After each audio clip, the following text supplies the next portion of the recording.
What's going on, guys? It is Ninola Hub back with another video, and today I'm going to preach why the New Orleans Saints should sign Steven Nelson. But first, guys, 87% of you are not subscribed. I need your help. I do.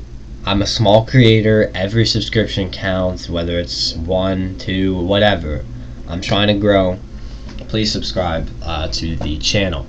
Now, let's get into why I think the New Orleans Saints should sign Steven Nelson, the likelihood of it happening, who he is as a player, and all of that good stuff. So, Nelson started 15 games for the Pittsburgh Steelers last season. He had 2 picks to go along with 48 combined tackles and a total of 9 passes defended. He had a pretty good season. He was the corner 2 on the team next to Mike Hilton, actually having a better PFF grade than Mike Hilton. He had a 67.1 PFF grade, and Mike Hilton, I believe, had a 65. But I have right here a list of corners that Steven Nelson had a better Pro Football Focus grade than. And these are just free agents because I could only find the list. The PFF website was like broken. But Casey Hayward, Patrick Peterson, Desmond King, Adoree Jackson, Mike Hilton, and Shaquill Griffin, all who are fantastic corners who Pro Football Focus said he had a better season than. And he did. He had a really good season. They did not throw the ball his way a lot. He didn't make many mistakes. He's a really good corner. And I don't think he's corner 1 material, especially being 28 at this point in his career. But he can make a good living, I mean he has, out of being a really good corner 2. And I think he could do that in New Orleans. Him and Marshon Lattimore could create a really good corner duo, and it could make up for the fact that maybe our corner 3 sucks or whatnot. But I think Chauncey might honestly slide in there, you know. Anyway, Steven Nelson, since 2019, has also had a 78.1 PFF grade. So this good year we are talking about was actually a down year for him, according to Pro Football Focus. When I did look, his 2020 and 2019 grades were a lot higher, and I assume that's because, well, if you think about it, the Pittsburgh Steelers have one of the best defenses and pass rushes in football. Most teams aren't throwing the ball or able to throw the ball a lot on him, so I assume he's not able to make all the plays and stuff like that. But I don't think he's de-improving or whatnot. I don't think he's regressing. That's what I meant to say. I still think he's a really solid player.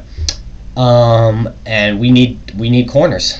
We need them bad. We need them terribly bad. If we could save that first round pick for a linebacker, maybe take a corner in the 2nd or 3rd, we would have our defense would be almost filled. I mean, Nick Bolton or Zaven Collins in the 1st. Then we got Demario Davis, Zaven Collins, let's say, and Zach Baun, or Nick Bolton, Demario Davis, and Zach Baun. And then we have Marshon Lattimore, Steven Nelson, and I don't know, someone.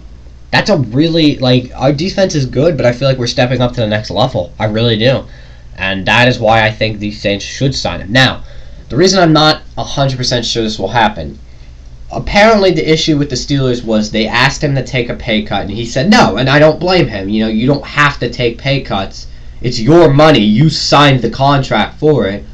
But it does raise the question, how important is money to him? And we are a team with not a lot of money. So will he be able to take maybe a lower contract? That I don't know. But what the Saints are really good at doing is being like, here, you can have 2 years, $18 million.